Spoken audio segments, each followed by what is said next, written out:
Welcome back, everybody, to the Culture Corner podcast. I am your host, Amelia Perez. As you guys already know, I have a special guest today, my college coach, Carol Jue. Some of you guys already know who she is, but if not, you're going to learn today. Coach, welcome to my podcast. I am very appreciative that you had me on your podcast. Of course. This is like a full circle moment because I've known Coach for, I don't know, how many years now? It's probably going to be 15 to 20 years because I knew you before you went to Rio Hondo College and being coached by my good friend Kathy Padelko. Oh, yes. Shout out to Kathy Padelko. We're going to have to get her on here one of these days. Yeah, she's a hoot, as like she likes to say. Yeah, she is a hoot. For all of you, my OG followers and OG ballers, you guys definitely know who this is, and you know who Coach Kathy is. We would love to get her on.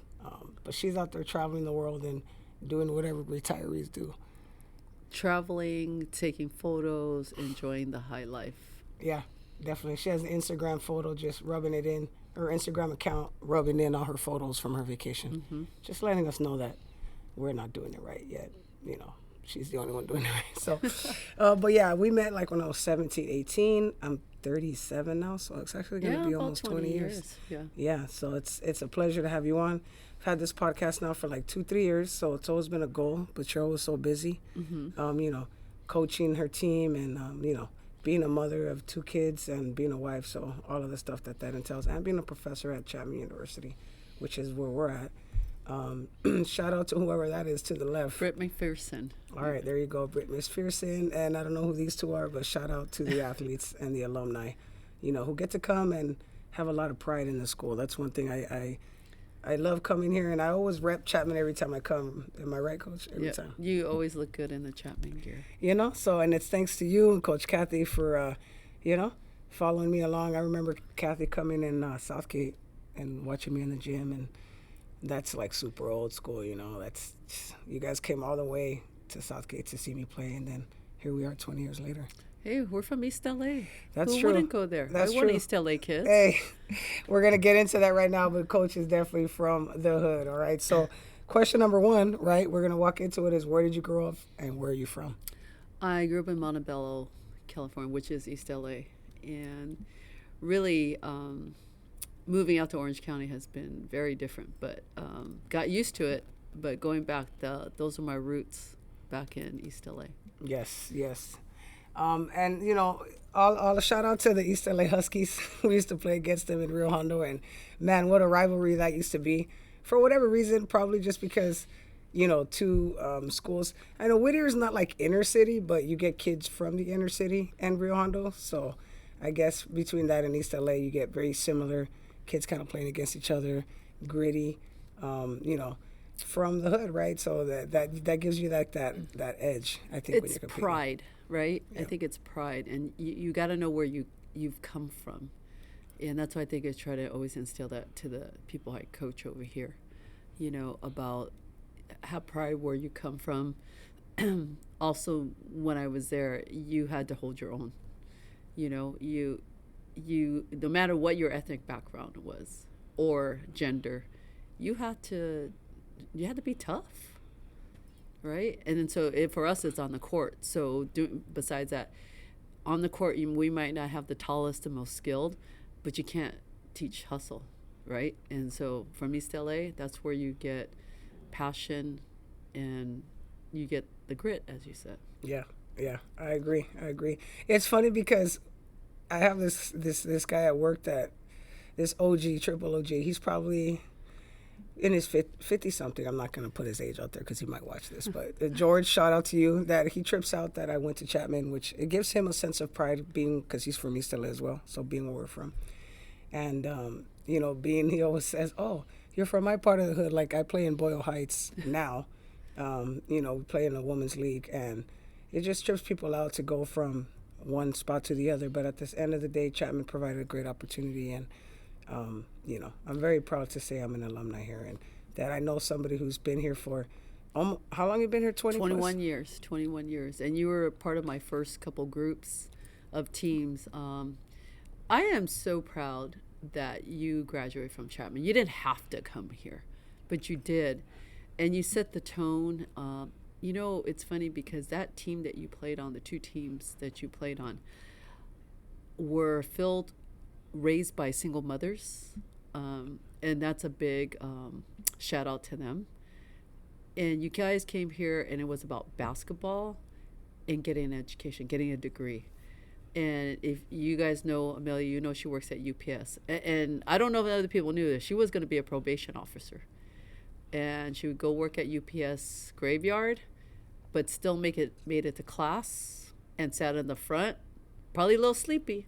A lot sleepy. Yeah, For sure. and then came to practice, but still, I can't. Those 2 years with you and getting to know you all these years, and having you in the stands, man, just makes me prouder each time. Thanks, Coach. It makes me proud too to come back and, with my teammates. Shout out to all the teammates that still in contact with. All that sisterhood and that friendship was built from those teams, and that's something that you and Coach Kathy were really big on. Shout out to my Rio Hondo teammates, Chapman teammates. You guys know who you are. It's too many to shout out, but all of that is from you guys and allowing us to be free and allowing us to be who we were and cultivating those relationships. Familia is important. Yes. To me, you go to battle with these women on the court and even off the court. You know, we didn't always agree on certain things, but we have the same values. So family is always important, and taking care of one another. We have different opinions, but at the end of the day, we're going to back you up. Yep. And that's a wonderful thing about sisterhood and, growing in those battles, like you said. What we're talking about back then, you're still coaching now. So talk to me. I'm curious, what's the hardest part about coaching young players now, and what makes it challenging in this day and age of social media? Because, I remember when I was at Chapman, Facebook was barely a thing, and I did not want a Facebook. I was just against Facebook. I remember seeing people in the library on their Facebook accounts, and I was just like, what are these people doing? Why are you on an account where, MySpace was okay for some reason, but Facebook was just so foreign to us and to me. And now it's forget Facebook. You got Snapchat, you got TikTok, you got all kinds of crazy stuff. You got Tinder. You got so many distractions now versus then. So what's the most challenging part? Challenging that is finding the loyalty that these players now. I can't say I don't know if they trust me all the time, or them earning my trust to their trust, getting them to say it's all about team. It's not individuals. And then maybe that's where some of it's heading because of social media. It's look at me. But I find social media has been helpful because I can see what you're doing and your teammates. It's kind of nice. And I said it to someone the other day. I goes, oh, good thing you post because then I can see your kids grow up. Yeah. Or I'm watching you grow up. Oh, wow, you took a trip. Yeah. So I find that being pretty special. That instead of us not seeing each other for a couple years and going, oh, I don't know what you're doing. Yeah. It's a different way of keeping in touch. I agree. But, hard to coach these days because I'm so old school. And I think in general, most kids are in the club circuit and they're just playing. They're not learning. Yeah. So here I'm trying to teach the game so then they could play the game with me yelling and screaming. But to take it that, hey, I want to help you win. I want you to grow out of this because, at the end of the day, it's not just about basketball. It's bigger than basketball, Correct. right? Correct. Look, 20 years later, we are still friends. Yep. Right? Yep. I still care about you to this day as I did then. Yeah, you do. So for me, I think it's hard for these kids to say, do I trust her? Do I trust them? And you see at the Division I how many players are in the transfer portal. That hurts me. Yeah. Because it used to be you stayed at one place all 4 years. All 4 years. Right? That's a crazy concept to me of, going into the transfer portal multiple times. And it's funny because Haley Van Lith is going through the transfer portal again, which I think is kind of a hot topic if you're into women's basketball, because she's done it a couple of times. And obviously what do you think she's chasing, right? That's the opinion of some people, that it could be she's just chasing a ring, or she's just chasing wins. And we're from the class of you built that with your team. I agree. And if you don't build it, you don't build it, but you still go through the battle and you show up every day. And what I mean by that is if the other teams are better than you, then they're just better than you, but you don't bail on your team and take off and go somewhere else. I mean, that's where I get we're old school Yeah. in that way. You know, But I think that's a learning experience. I don't know. I don't know what they're thinking. Because I yeah, don't know them. But yeah, I was listening to Sue Bird and Diana Taurasi, my friend, and said, "Hey, listen to them do during the game." And you're talking about players have been there 4 years, and listening to them saying, "Oh, Gino's running the same play for 32 years, still running it, right?" And it was funny to listen to them chat and give their opinion. And it was like, "Oh yeah, those are kind of our opinions too, right?" That was loyal. So here's my learning experience to talk about that. It's like, okay, we may not have won, in let's just say if you stay at the same school, or maybe we beat them. Like in your years, no one beat us in Division 3. We couldn't have more than five or more losses, yeah. or we didn't go to the tournament. That's correct. And we had to do that early. Yep. If we lost 2 to 3, of like, we're almost going to mess up our chances. Yep. So, but if you get to this point where like, hey, this might help you for later in life. Like you telling me I work at UPS, I'd rather be at this position than that position, because you probably went through the grind of basketball and like you going to work late night and still go to school. Not everybody does that, right? You could have easily said, you know what, I'll get my degree online or something. Because I could work at UPS and make all the major bucks. But you know what? You got that bachelor's degree, that meant a lot. Yeah. And even though you didn't go into probation, which is probably like more where I think that safety wise. Yeah.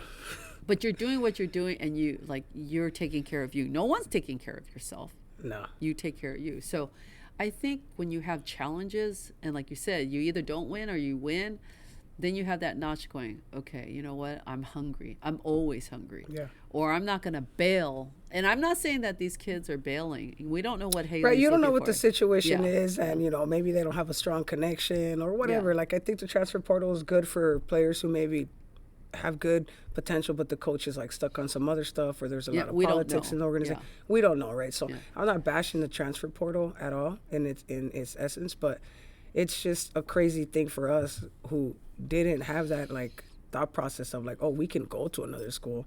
It's more like, okay, well, this is where we committed on year 1, so why would I leave on year 4 or year 3? Exactly. But times have changed, right? You got to go with the times, and it's just an interesting concept of the game, one way or another. Different dynamic today than it was 20 years ago. Yeah, and you just got to go with it. And I can't believe it's been 20 years because I don't feel that No, you look younger. old or experienced or whatever. Like we always joke that when I come here, I look like a student. I used to bring my ID because it's still Chapman, right? So whatever that's worth. I've been stopped and people are like, what are you doing here?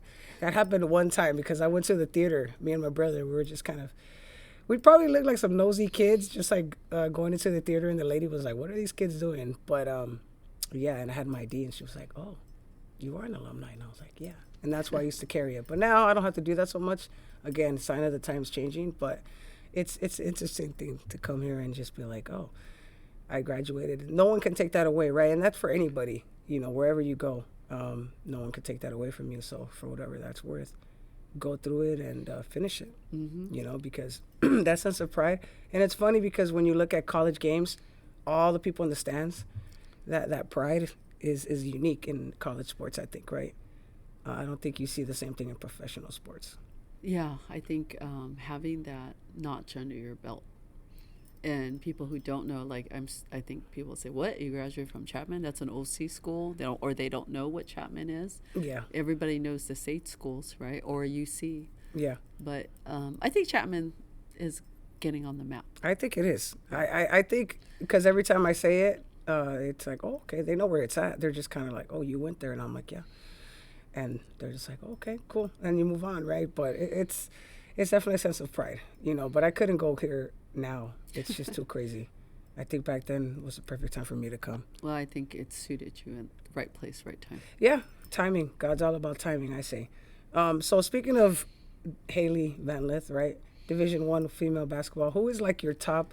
This was like the year for women's basketball. It was an awesome year. 18 million people watching. Isn't it crazy? Last year, I'm on the NCAA rules committee, and the one thing they showed is like 10 million people watched.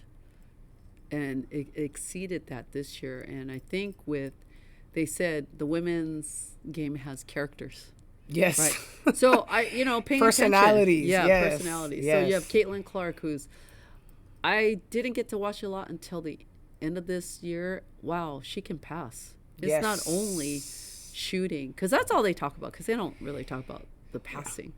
But when her teammates can finish, she would have a bundle. She could have a double-double every night. I was going to say double-digit assists every time. Yeah, with her. And I think she could be the all-around, but she did what she needed to do to get her team to the finals. Yeah. Angel Reese, that's a post and, rare, but, man, she can steal the ball at the top of the key and go for a breakaway. Yeah.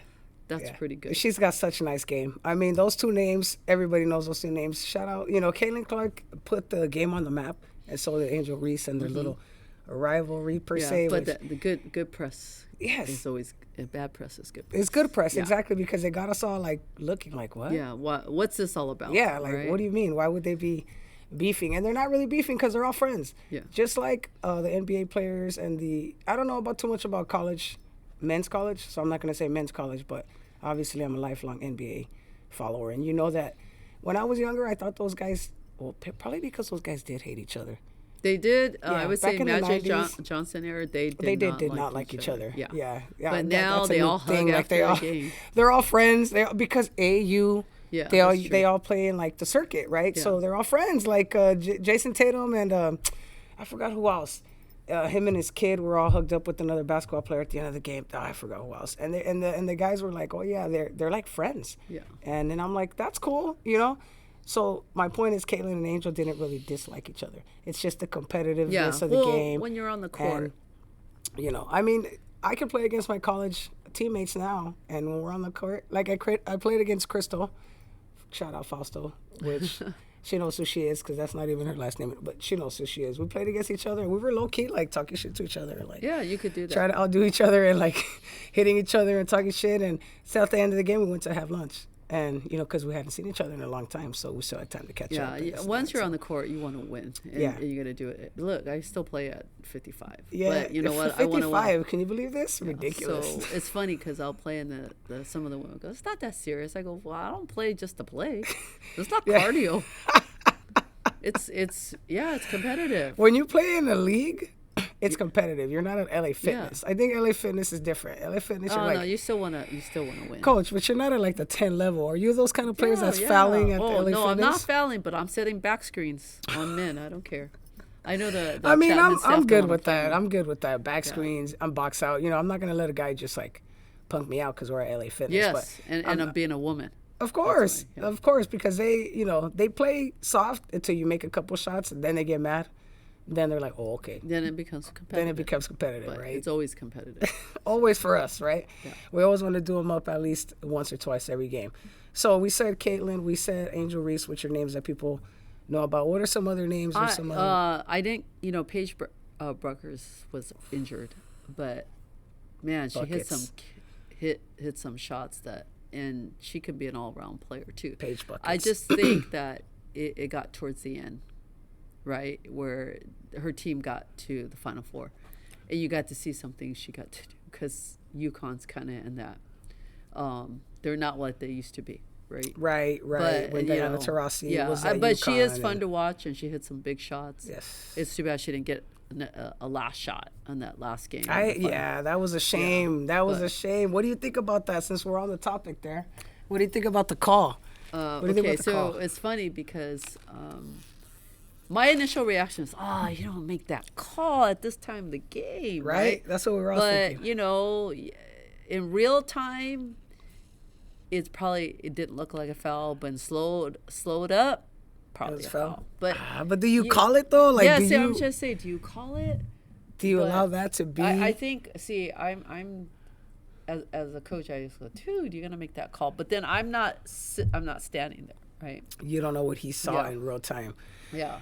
But it's just a shame that the free throws is what decided the game. That's my biggest thing. But then again, they still had another chance if they got that free throw. Yeah. It was missed.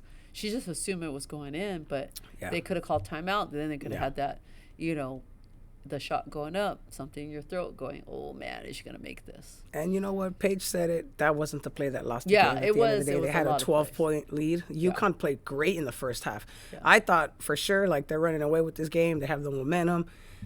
Their fundamentals are outshining the other team, but they lost like steam. It looked like. Yeah. Well, they got And- tired because they didn't have Yeah. a bench. And Well, Paige, yeah. needed some help. And Yeah, there was- yeah. I like you're right. As a coach, I also would say after you look back at it, you go, that's not the only play that caused it. It just made it more fun to watch. Yes. You know what I mean? Which was the whole point of it. But you kind of wish that UConn had another look. another chance just Yeah. to like balance out Yeah. what happened with the call. Yeah.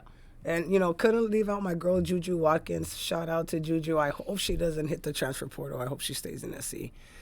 Yeah, I hope because she doesn't either. She's freaking amazing. I went to USC versus Kansas. I saw that. That was so awesome. Shout out to my homie Orti who got me. She didn't get me tickets, but she was like, "Hey, me and my daughter are gonna go. Do you want to go?" And I was like, "Yeah, why not?" It was like a weekday, but still, it was worth it to go. Watch I the girls saw her play. in high school in her finals game, and man, she did the work to even do better. Yeah. I think I hope she keeps it up. Yeah. Because and stays at SC because you never know these Yeah, days. you never know, right? But I think leave a legacy. That's the other thing. Wouldn't you want to be at one school and have a legacy? Yeah. Instead would of be having amazing. 1 year. You That'd know what be I mean? I amazing. mean, that's just my opinion on that. So If you're good enough to do that, yeah, I think that's yes. that's a great. And I think she can. Which Oh yeah. in high school, I just thought, oh, she's a great D1 player, but she's a phenomenal D1 because you She's- don't score 50 for nothing. Hey, as a freshman, though, Yeah. like, and her game is so nice. Like, when I was watching the game, as I get older, I watch the game, yes, as a fan, but more as like a student of the game.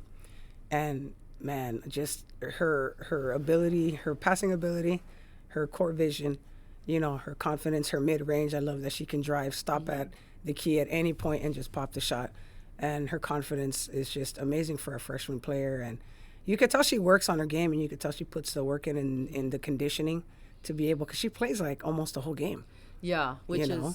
is hard to say for college. 40 minutes. That's a long game. That's a long game. And I think just being a freshman was learning Yeah. the experience and having trust in her teammates, because there was games where she didn't do well and then her teammates stepped up. Picked her up and gave her that. And Kansas, she actually didn't play that well the first half. Yeah. I remember that. I was like, ooh, she's having a rough game. But her teammates kept encouraging her. You saw it Yeah, on the court. yeah. And you saw her do the intangibles, move with the defense, keep her hands active. She had a couple of deflections, and it got her going. And then her teammates were, like, encouraging her to keep shooting, keep playing. And then she turned it around, had a monster second half, and I was happy to see that because I was it's like, just damn, too I bad they came came short. It's because Yeah. us LA fans. That's why we wanted to see another LA school in there. Of course. I mean, who did it? They were ranked number one. It was a shame that the team didn't play their best game, is all I could say, because they didn't play their best game. That was kind of disappointing. And that's, I think, all you want when you're in that kind of position is to play your best game.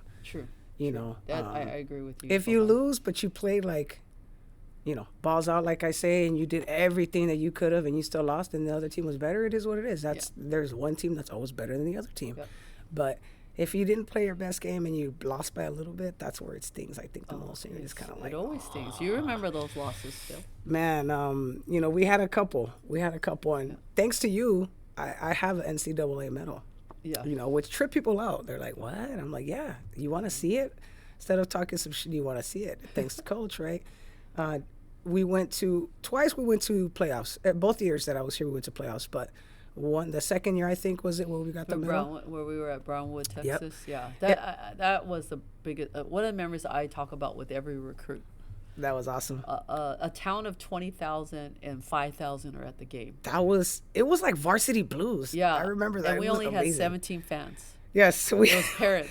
we had 17 fans, and that stadium was like a baby Staples Center. I remember walking in there, and I was like, what? And like, this is going to be one of those schools where, the guys have their like chest painted and they're all crazy, and it was that. And we had to walk up. Yeah. Like if you saw the NCAA playoffs for the men, it was like you sit down and you have to walk up a set of stairs to get up. And I would have fell actually. It's pretty dangerous being in those stands. Yeah, and it being was in the front. a stadium, and people were there 2 hours early. Highlight was Walmart. It was going to the Walmart. I remember I was like, "Where are we, coach? There's nothing around." Yeah, 2 hours away from Austin. It was Texas. crazy. The Walmart was the highlight because I think people got calling cards because we didn't even have like internet. Like we were freaking. Well, like, I was we waiting didn't have for our my. phones. We were waiting for a scouting report, and it was supposed to come through fax, and they were like, "Oh no, it didn't come until after the game." That's when you know you get homered. Yeah, we didn't even get a scouting report. Not that it would have. I don't know. Would it have mattered, coach? I don't know. We got homered no matter what. By the 10 minutes left in the game, we'd like to thank the Lady Panthers for coming all the way to Brownwood, Texas. Yeah. And I'm like, game's not over. Oh, right? it was. It was an experience, boy. Yeah. It was an experience though, and again, we got shirts. We're on the bracket. It's pretty crazy. Our to see name's it, on there. That's something that again nobody could take away. Great memory, and I keep it in my box because when I get my own house, I'm gonna have a shrine, a room of shrines, and all my memorabilia of colleges, and all the trinkets that you gave us. Remember the poker cards that you made for us? Yeah, I mean with everybody's pictures. Everybody's on picture. It. Yeah, we still I told have that. you were a pretty special group. Yeah, and we still keep in touch, most of us, in some shape or some form, and it's a blessing for sure. Shout out to Tasha. She just got married. We were at her wedding. Beautiful. She didn't just get married, but you know what I mean. She just had her wedding. And has a baby boy. And has a baby boy. Shout out to Soul. Maybe he'll go to Chapman one day. We'll see. My boy's going to be like 6'7". That boy's 6'5". He's going to be tall. He's going to be big. He's going to be a big boy. Yeah. Shout out to my baby boy. He's only 2, and he's already like to my waist. And that's not an exaggeration at all. He's a big boy. So moving on, all right, since you're a coach, I think women coaches got a spotlight this year. Again, the game was so fun on the women's side. Many personalities, many storylines. So, yes, we had Angel Reese versus Caitlin Clark, right? We also had Raven Johnson versus Caitlin Clark. True, yeah. Which people say she didn't lock up Caitlin. Yes, she did. Caitlin got 30 points. Yes, she's a great player, but most of those were free throws. And, the refs are going to give her the calls, which they did all game. But I still think that Raven Johnson messed up her fluidity of the game and didn't allow her to go off, made her uncomfortable, bumped her as she was running in the key. The little things that you do to throw off a good offensive player. That's not in the stat sheet. It's Correct. not. And you tire them out. Because the year before, Caitlin made the gesture of what we call Gale, right? Let them shoot and went like this, like, oh, I'm not even going to guard you. That's so disrespectful. Well, that fuels your fire. So I love it, but it's disrespectful. And I only say that because people love to say Caitlin is not disrespectful. Yes, she is. And I'm okay with it. Let her be disrespectful. All the S she was talking last year, I loved it. I think all that you can't see me, I love it. Like why not let them do it? The guys do it all the time. Well, I'm not a proponent of that because that fuels the fire for the other team. So I don't like to do that stuff. I mean, that's just me. Yeah. But it brings drama. Maybe it brings people to watch the game. Go, ooh, what's that about? Right. So I think there's a twofold. I just don't do it because I don't want anybody to have any fire under their butt. So it's like when people watch me coach and they're like, we just hit a big shot and you're not even jumping up and down. I go, because I don't want the other side to say, oh, look at Coach Jue, look like she's just won a national championship. So I don't give any fire to anybody. Yeah, I mean, I don't do too much showboat. I don't do too much. I do a little bit now that I'm older because it's fun, but not anything crazy like the this and the, you can't shoot. That's a little disrespectful, But hey, they're D1 college players and they're out there giving it their all. They're good. The swagger I think adds to the game. And shout out to Allen Iverson because that's what makes me think of Allen Iverson. Like when I was young, and I've been a baller since I was 9 years old, 10 years old, and I love the NBA. So Allen Iverson was the first player, right, that just was him. The cornrows was a big deal, which I don't get it because it's just how he had to do his hair. You know what I mean? But it was such a big deal. The tattoos was a big deal.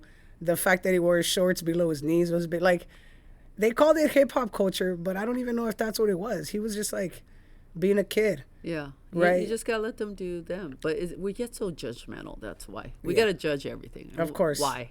Of course. But you know what? Then it brings attention, so maybe that's good attention.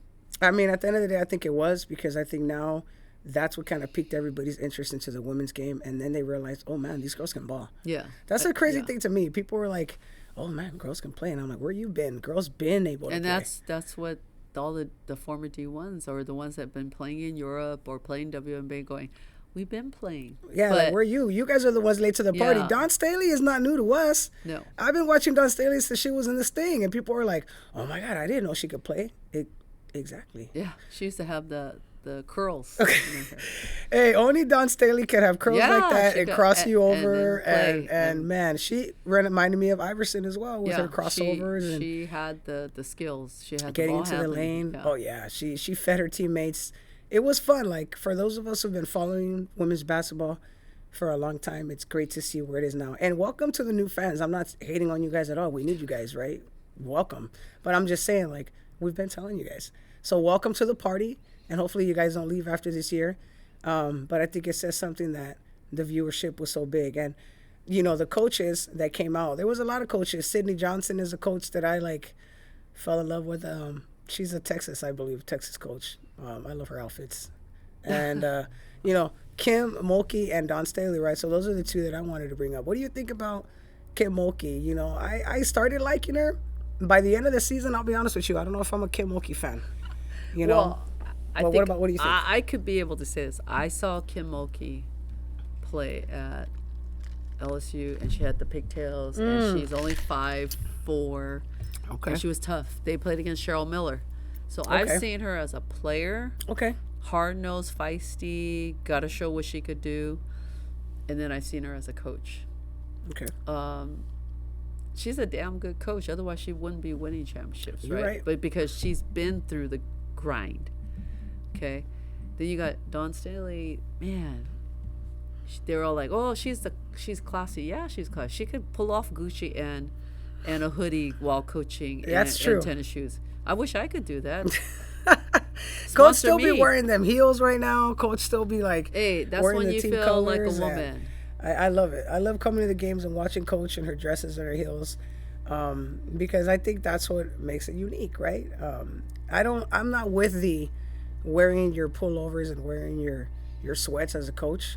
I don't know why coaches do that nowadays. That's kind of one of like, you expect your players to come a certain way, but you're over here dressed like you're in the warm-up line for the game as a coach, right? So to me, as a former player, that's something that I'm just kind of like, and people are like, oh, let him be relaxed. Why?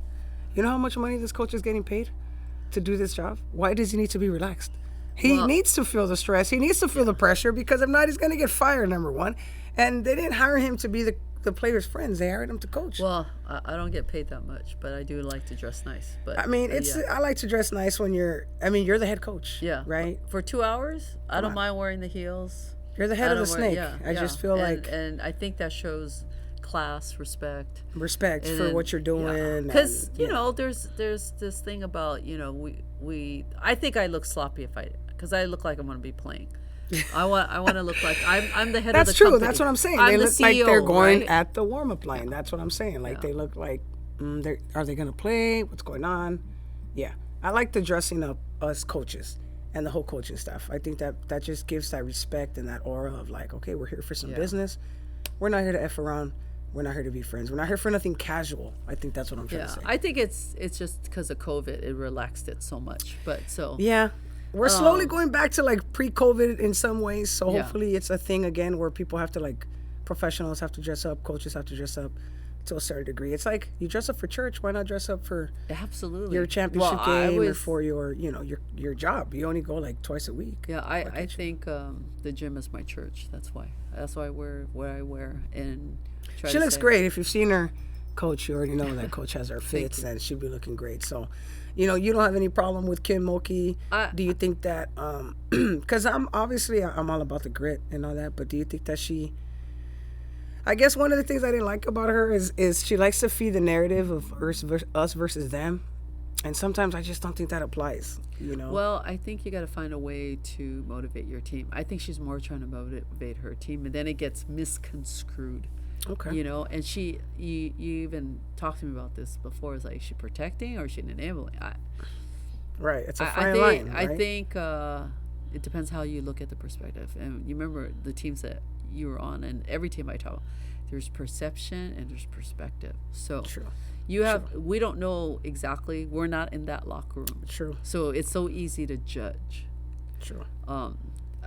she could throw the jackets and not get a T. I just walk out on the court and not even cuss, I'll get a T. And I That's can't true. get a T. I've seen it. So, you know what? I've seen it. Yeah. So you might get some leeway, and maybe that motivates her team. Maybe that's Yeah. what she's trying to do. Yeah. You Maybe know? she knows that they need somebody to lead that charge. And Yeah. she's Like, oh, willing I to. got your back. Yeah. Right. Yeah. And I think that's important. Yeah. So we don't know because we're not part of that staff. And Unfortunately, I'd love to be a fly on the wall and hear I those would too. pre-games Any program. I'd love to be and a hear fly. what they. Yeah, I'd love to be, because Don Staley. Look, I'm pretty sure Don Staley gets a little nasty with it. I just think she has a different tact. Exactly, and You I know. think she's able to do what she does because she preps them. Yeah. You know, and then at Division One, it's man, they got a staff like it's another new team. Right? Yeah. So They got like 10, 15 coaches, and it's a great thing. It's a great thing being a part of those programs now, and there's so much more money in it now, and so much more support for yes, the athletes. yes, and I know? think that's it's turning heads. And then now I think I was reading the bios of some of my players. It's like now instead of saying males that they're saying as role models, they were saying the Caitlin Clark, the Iniscus. You know, they're saying Shout out to Brina Inosu. Yeah, She's right? awesome. So Awesome. they're putting women down. We're 20, 30, 40 years old. You're not putting a woman down. Like That's Ann true. Myers was. I got to meet her again. I love Ann Yeah, Myers. I met her again 2 months ago, and I told her I met her when I was 16. I had the picture, and I had her. I said, "Hey, I met you when I was 16 years old." Nicest lady, signs it, takes a picture of it, and goes, "I want a picture of this." I thought, man, she was a badass. She was badass. Cheryl Miller, badass. You know, shout out to all the women pioneers that Paved the way. paved the way. And even though they didn't get the celebrity or the recognition, and they had to play overseas and they had to do all those things, there's a reason why Caitlin Clark is going to dominate when she goes to the WNBA eventually. Maybe not right away, but who does it right away? Very few. Not even Kobe did it right away, and Kobe's a GOAT. Yeah. So, I mean, You're- come you're on. absolutely You got to right. give them time to develop and give them time to understand the system and all that, you know. So speaking of college athletes, right? So now, do you think, I was talking to my brother about this, who's all of a sudden a big college and basketball fan, because he never came and watched me play. He says that's not true, but it's true. I'm like, dude, you never watched me play college, and all of a sudden you're like a basketball, like, aficionado, and you love to watch the game and break it down and stuff. But anyways, he was asking me, what do I think about young players like 18, 19 having to play against older players like 24, 23, 25? Like, he was saying that dynamic is kind of changing the game, and that, did I think that there was an unfair advantage? Unfair is a key word. From somebody who's coming out of high school to somebody who's just like, because they didn't play their 4 years, they're a little bit older and they can fulfill their eligibility. But obviously you're 24, 25, even 26. What do you think about that? Do you think there should be a cap There in used to be age? I mean, not to say that it was a number, but it was a number of years you could play. So because of COVID, everybody got an extra year. Or you get an injury, you got an extra year. Like I heard there was in D1 basketball, this guy's like 28 years old and still playing because of injuries. Like you got the waivers. We had a player in SCIAC, male player, that did not go to. He came to school at Claremont 1 year, then didn't go to school until he was back to 30. Because in Division III, it's not about your clock starts once you start playing. It is how many semesters you go to school, and you get 10 semesters to make 4 years, 8 semesters. Oh, So he was a man amongst boys at 29. Okay? that's So crazy.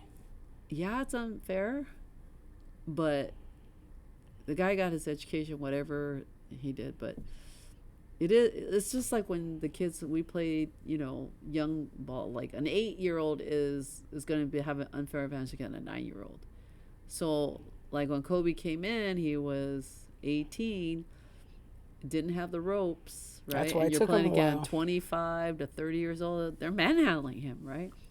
So it's happening in college too, but if it's basketball, you got a team sport. Correct. So you got the backups. So yeah, this guy might dominate, but like you said, Raven Johnson played great defense against True. Caitlin Clark. But with all that happening, the team sport helps you. Yeah. Right? Individual, Yeah. maybe it might be a little bit Okay. different, Okay. right? So All right. I think understand about that perspective. right? That's a different perspective. Yeah, It because is you're not unfair. one-on-one. It is unfair, but it's not one-on-one. Right? Okay. So you don't think there should be an age cap? I don't think so because really, like, I'm watching high school ball. My son just finished his senior year, and you see some kids that are 19 years old and they're like, or some kids are 15 and they look like an 18-year-old. Yeah, right? that's true. That is so true. Really, there's always been those kids that you're like, hey, let me see that kid's birth certificate, man. I don't believe that kid is like 12. So you're the right. maturity of your body isn't really till you're 26, 27, 28 years old. Okay. And really, I remember playing at 28 to 30. I felt like I was in the best shape of my life, and I was playing really good ball. I mean, you're still playing at 55, so yeah. But I'm really slow. But I mean, yeah, right. But so I'd love to come see you guys play. Yeah, slow my butt. I believe it. But, yeah, it's unfair, but but not to where there should be a change. Yeah, age gap. I don't think we can warrant an age gap. Okay, all right. Now, you when you're scouting, what do you look for in players, and how does that process look like for you? A lot of it is word of mouth. So a lot of, I'm really fortunate. I got a lot of friends in coaching. Like, Kathy. Yeah. She tells me about you, right? And then, Jose and Renee were there. Her brothers. Yes. So shout out to those guys. Yeah, shout out Jose. Shout out Renee. Right? Yes. So word of mouth first. They tell me about a player. Then I go watch. I watch mannerisms. Okay. Because if you're kind of a jerk I don't really want you. Okay. Right? You got to be coachable. Yeah, that's true. You got to be good to your teammates. Coachable is something that these kids nowadays don't understand. You have to be coachable. Yeah, you gotta be able to get like yelled at and not worry about, do I look bad? Yeah. Right. So if you play for me, and I just told a recruit this, I go, I don't know if you want to play for me because I could be pretty mean. Right? And most of them go, oh, yeah, I could take the yelling. And then you come here and they're like, you're really yelling at me a lot. And I was like, you're not the only one, right? That's kind of wild that they even say that to you. Or I really didn't even as a have parent saying it. But it's attitude. Yeah. They got, and one thing is they have to have a motor. And what I mean by motor is like, they got to be on the go. You can't be, I've had people send me tapes and all they send me is them shooting threes. I could shoot the threes if I had all day long. Correct. Okay? So you got to have skill. That's a plus, but you got to have a motor that you got to want to play defense, and along with that, play both sides of the floor. These kids don't like to play defense, Coach. Well, that's what I mean, right? And you gotta have those kids that want to play defense. That's true. When a kid tells me like, oh yeah, I stopped this player from having more than 10 points, it's like, okay, I want you on my team. Yeah. Right? If that's what you're focusing on instead of points. Yeah. Because you know what? The points are going to come. Yeah, I was going to say that, yeah. So if we hold a team under 50, remember our goals, keep a team under 50, we're going to win. Yeah. And we did. Because we could run and gun them, and we could all shoot them, and, the full court press would get us some points as well. No one likes to be pressured. We love the full court press. Yeah. Both of these coaches love the full court press. Yeah. So, you got to have an attitude that, I want to get better. I'm not good right now. I'm going to be even better. Yeah. So, and being able to be coached by someone else, because you've been through a lot of coaches. Yeah. And you should really interview your coach. You know what? I mean? It's crazy because I always think about, I only played club basketball for a short period of time because we couldn't afford it, But I was fortunate enough when I was 16 to play for a club that was just starting up. So it was semi-affordable. So we went. And I'll never forget the coach telling me that I was very difficult, which I see it. At 16, I was a little shit. So I remember he was like, man, you could be such a good player or you could be such a good captain if you didn't have such a bad attitude. And I remember like not caring at that time because I was 16 for some reason. I was a little angry 16-year-old and had a lot of attitude, and I just didn't care. Like, the more you told me that I was pissing you off, the more that I was like, yeah, I'm going to keep doing the same thing. For whatever reason. I don't know why. Like, I gave him a lot of headaches and gray hairs. I think his name was Sheldon, if I remember correctly. If that's your name, shout out to Coach Sheldon. I remember he had a nice fro. He was a nice guy. Coach Ronda was like the creator of It was Intense Athletics. So shout out if you're listening. I remember the name. We had like a binder. But anyways, coaching. You remember those coaches that try to challenge you and try to like get you to different mindset. And even though I didn't listen at that time, it stays in my mind, and it has stayed in my mind in all these years. And Well, that was good 20 years thing ago. I wouldn't let you come to Chapman if you acted like that. You know? But So it stayed with me, and it helped shape me, even though I didn't realize it at the time. Because I wouldn't have given them the credit if you would have asked me at that time. true. But now when I look back at it, I'm like, yeah, that actually bothered me when he said that. I wasn't able to really express it due to lack of maturity, I would say.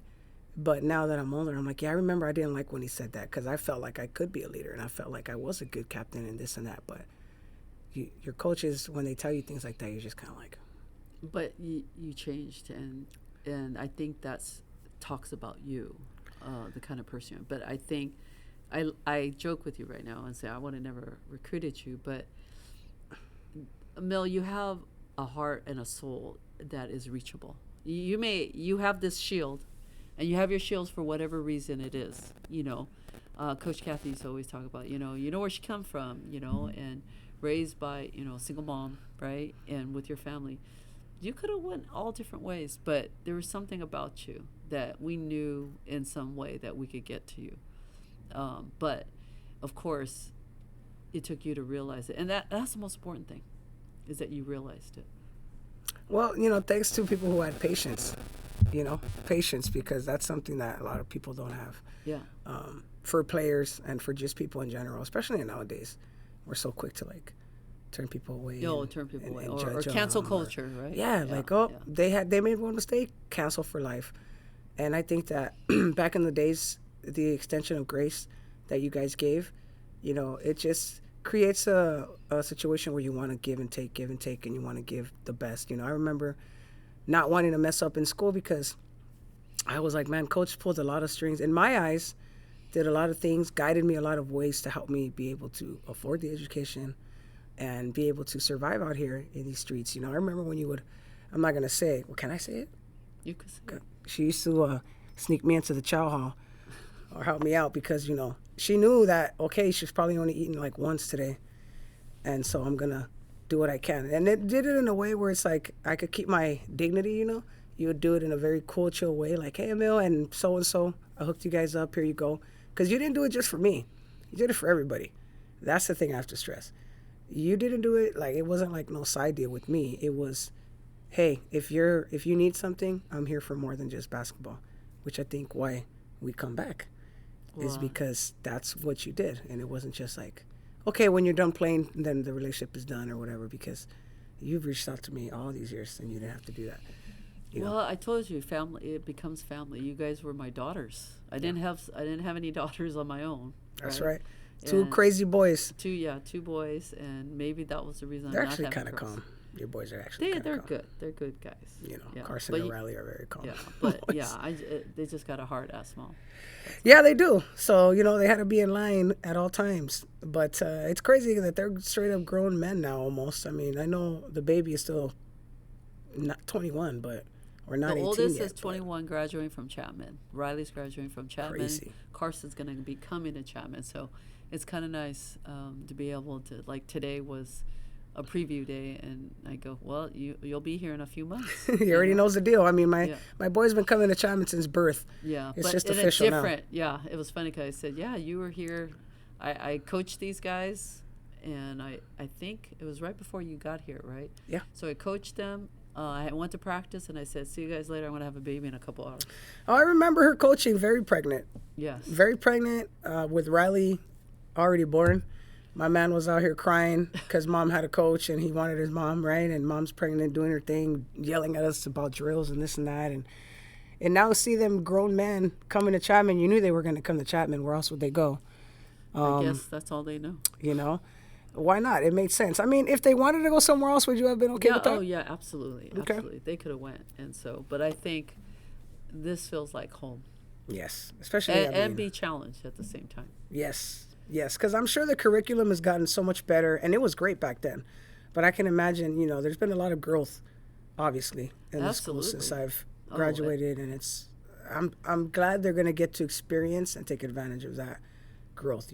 That's like the third, fourth generation of Chapman students, which is great. Speaking of college athletes, what do you think about the NIL? Do you think that adds to the love of the game? And I mean from the player perspective, right? As a coach, do you feel like NIL more specifically takes away from the game or adds to the game? I think it could add to the game because in Division III, I think there's only like a couple people in our department. Maybe a soccer player is sponsored by someone. Oh, okay. And then I think, like if you're a YouTuber, right, and you get how many people to watch you, you get paid or something like that. So I think it's just more like I heard Caitlin Clark gets about $3 million, right? Well, which is a lot.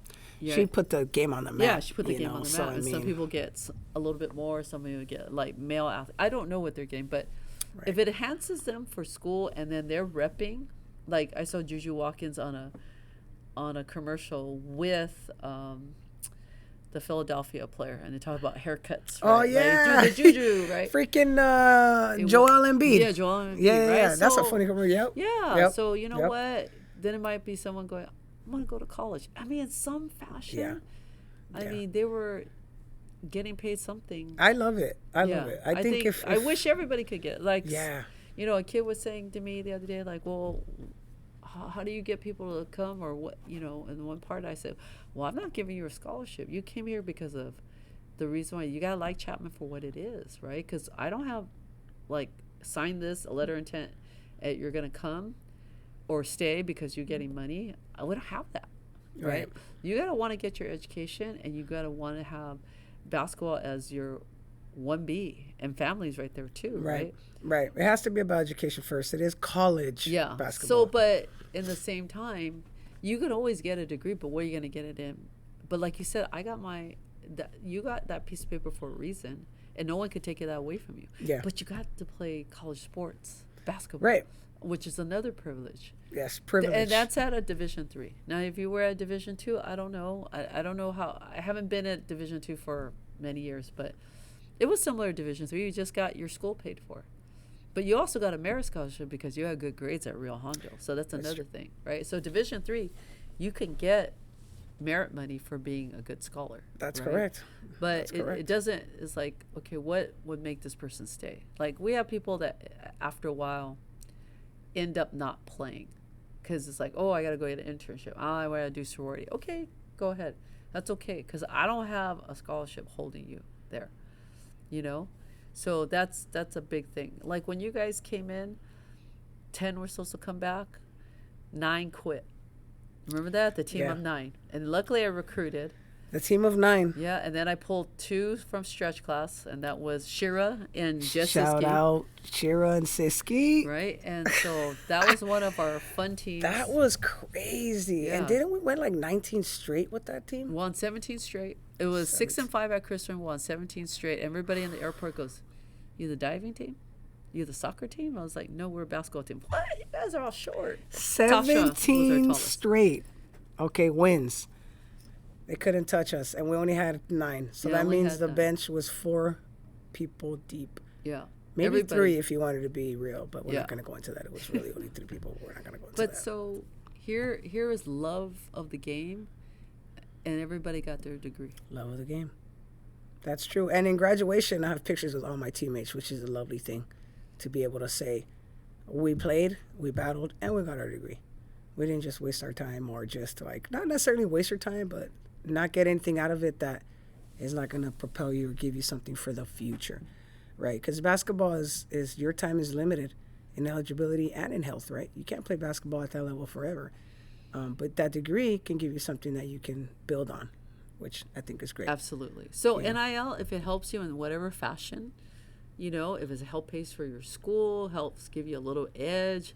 Some people want a little bling bling. Hey, you go for it. I'm loving it. Hey, shout out to Floje because you know who that is from LSU? Yes. Hey, she is one of my favorite players that I just found like in the last couple months, obviously with the tournament and everything like that.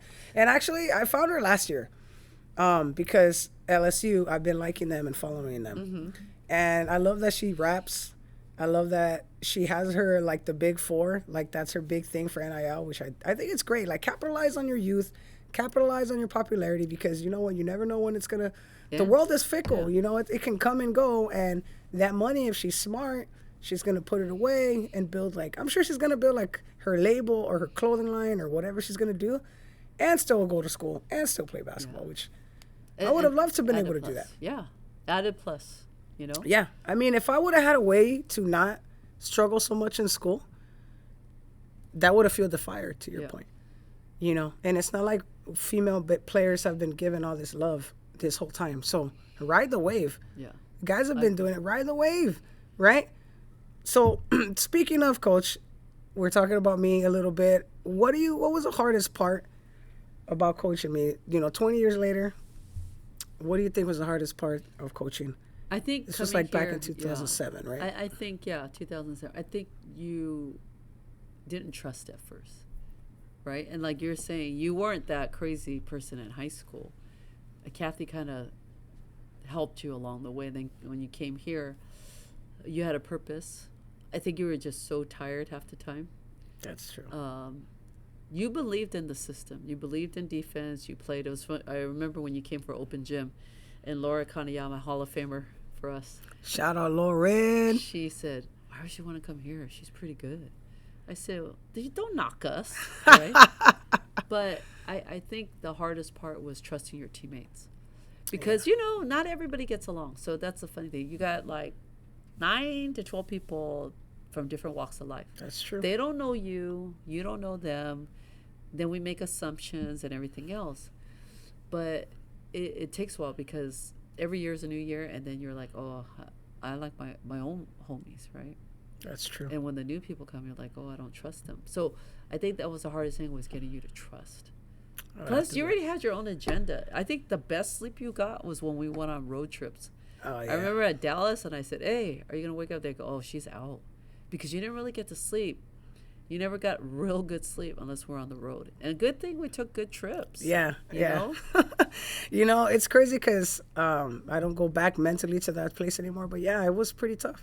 I really didn't sleep more than like 4 hours a day for like 5-6 years straight. Because it started in Rio Hondo. And then here it was even tougher. Like classes were even tougher. You know, obviously this is a private university. So the class load was heavy. And then you have to be a full-time student. So you're doing that, internships. You're doing lab. You're doing all kinds of stuff, you know. You're writing papers. I remember one of your social teachers was like, okay, who's this person? And was very shocked when you put in the work. And she said, hey, she writes some good stuff. She has some great insight. And see, that's, again, looking at you and judging a book by its cover. Like, okay, how did she get in here? Right? And then that's true, because I did have to have the grades. Yeah, and then that's true. Reading your paper, your papers, your essays, I think you change their outlook. Yeah. And you graduated here, and like, again, no one could take that away from you. That's true. That's true. Yeah, the teachers are very after the first semester they came around, you know, as far as because it was hard, right? I would fall asleep in class sometimes, and some of the teachers would be like, hey, this isn't nap time, and I'm like, well, I really can't help it. Like, I would drink Rock Stars right before class. Like, I remember it was like a law class, I forgot, or a sociology class, and I would drink Rockstar this big right before class because I'm like, man, I'm good for like an hour. And no, I'd fall asleep like 10 minutes later, and I just couldn't help it. And eventually they were like, you know what, when I told them my schedule, they're like, okay, now I understand. You've been awake for like 15 hours. Like, yeah. It's not really that I'm hanging out trying to fall asleep. I don't think I could stay awake anymore. And I had to like adjust a couple things. But they were very flexible with like papers and turn-ins and giving me extensions and stuff like that. Can't believe you played basketball too, on very little sleep and eating popcorn on the bench, snacking. Yeah. I shout out because she let me snack, and Coach let me just do what I needed to do to survive and make it. You know, in another life, I always think, man, if I could have paid a little bit more attention to my time here, maybe it could have been a little bit more. It wouldn't have been a business for you. Yeah. Yeah, exactly. I could have enjoyed it more. I could have been in the moment more. Because I think, to your point, yeah, like my mom was sick at the time too. So I came to class and then came to practice, and I had to go home. Like, I really didn't have time to hang out in campus or I never went to any kind of campus activity. didn't really go to any parties, which is fine. I don't think I missed anything, but just never really had the time Yeah. No, I agree. to do that. And now that I'm older and I look back, I'm like, damn, it's a fun part of college. I can't say integral because I think a lot of people that I know, that where I come from, we don't have that luxury to be able to hang out. So it's not like foreign to me, I think. I think a lot of people where we come from are like that. It might be foreign to the people here. Yeah. I agree. I think, know. like, my kids are like Riley really enjoys college life. Or for me, like, same thing. I went to Claremont. I was on a purpose. I had Yeah. transferred from Cal State LA and coached at my high school, and then I went there and I said, hey, my thing is to get a degree and play basketball. Yep. I was not in the party scene. I commuted, Yeah, 30 commuted. miles Yep. because that's what I had a purpose. Yeah. And Yeah. so but I do have some friends there. I don't have a lot of friends from there, but then I ended up coaching there. So it was different. But for us to go to Tasha's wedding and still have most of that team intact and still there, it talks about that close-knit familia we had. That was right? beautiful. Tasha's wedding was beautiful. What a reunion. What a blessed weekend. Shout out to her and Brendan for putting something so great together when we had the time. Again, it's about time, like that you take to be with your people. Yeah, and you made the time. That's right. So now you're making time to go back to, Yeah. The people that you had that little time with. It was only 2 years. Yeah, that's crazy. It doesn't feel like it because we never stopped in our relationship. We never stopped being friends and being in contact. I remember you inviting us to your house well after we graduated when AD came to town. That was so fun. And Yeah. everybody came and it was great. And we have these glimpses of time where we get together and we'll see who gets married next. I have a feeling what the next one's going to be. I'm not going to say it because I want to say good vibes and it's not my news to share. But I have a feeling that we're going to have a reason to get together soon. Oh, that's awesome. And when it happens, because I'm putting it out there that it will happen, it's going to be beautiful. Like I said, not my news to share, but when it's shared, you're going to be like, oh my God. And I'll be like, yep, that's what I was talking about. So I'll let you know when it comes out. Last question, right? Because this was supposed to be a 10-question thing, but I already knew we were going to be chopping it up and back and forth. This is why I wanted to do this. But last question is, and it's a tough one because I don't think it can be just one. So what is one of your proudest moments as a coach? You've been a coach over 20 years. Over 300 wins. How many wins do you have now? Do you know? Really, I never count, so I don't know. Well over. Yeah, so hundreds of ones. You're saying what's my proudest moment? Proudest. It was funny. You're talking about over 300. I have no idea on those things. Over 300 wins. Yeah, so I don't even know like how many wins we have sometimes in the season or whatever it is or the year, because you know what? As long as we get to the tournament, I'm happy. So we're playing Cal Lu, and I looked in the stands and I went, wow, there's a lot of alums here today. Well, we're playing Cal Lu, so that's a big rivalry. And after that, Steven Oveda, who is alum with Emil too. Shout out to the boy Steven. Yells out, congratulations, Coach Jue, on your 300th win. And I went, are you serious? I didn't know that. But it was seeing the alums in it. I think that moment was a really proud moment for me because the alums, it's telling me, like you said, it's like I was your mom, your second mom. And here's my daughters coming back to support the present team. And then one day they're going to be in there, right? They're the ones sitting in the stands. I didn't realize until that moment going, damn, this is pretty special. And they came back and we went to dinner like we always do, go eat. Yep. And that's what we do. Coach definitely always fed us, always kept us fed. Yeah. I want to make sure they're fed. And I think that moment told me this was the right place to be. I don't know if any of you guys really know, and I don't even know if you know, I was an accountant first, and I coached at night. I did not know that. And then I got married young, 23, and I turned to my husband. I said, can I coach? 22 years ago, I applied for this job. I applied for fun. I did If not I know that. get it, great. Let me see if my stuff works. If it didn't, I told my sister, let's open a Jamba Juice, or I'm going to go back to corporate because I got to pull my weight. We got a 1-year-old. And to move to Orange County from East LA and to be able to afford it, I have to pull my weight. Yeah. But I was going to say Orange County is definitely a massive step up from being in East Los and the financial burden that and you know, to say, okay, I was going to be an accountant so I can make money to live well and maybe coach, but to make this full time has been a blessing. I'm fortunate because I have met women like you that make me emotional. And I am thankful, I am grateful that I had some part in your life and that you are still coming back. Oh yeah. I'm grateful for you, Coach. You know, like I told you, I showed you that picture I still have posted of you in my room of her and my mom and Jose on my senior night. And I've had that picture up for probably 10 years now. And it doesn't come down. And I rearrange my room and I take pictures down and I put new ones up, but that one stays. As well as my Chapman flag. Because it's a sense of like accomplishment and pride. And I remember my mom being super proud that I made it here. And I know that I always say my mom sends me signs that she's taking care of me by bringing me people like yourself and Coach Kathy to keep me in line and always remind me of where I come from and where I've been and, you know, the journey. Because sometimes it's easy to forget. It's just kind of like living life, doing your thing. But, man, to remember how hard it was to be back then and go to school and go to work and be present when you're freaking tired and hungry and whatever. You know, the struggles that everybody goes through. And to still be here 20 years later is a blessing.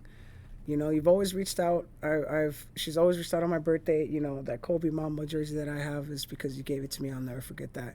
And you told me, oh, Mel, I don't know if this is an official jersey. And then you gave it to me. And I'm like, what are you talking about? This is like the most hottest jersey that everybody wants. This is after Kobe retired. And you were just kind of like, oh, I didn't know it was a big deal. And it's like, no, it's a fucking huge deal. So I always am thankful that for people that have just let me be me and appreciate the love always. You know, every time I come, it's always a Mel, and it's a beautiful thing to have that that history, you know, and the future. Because now, like I said, one of these days your boys are gonna have kids, and we're gonna be coming here, and it's gonna be like, damn, the cycle of life. I can't thank you enough. The foundation that we talk about.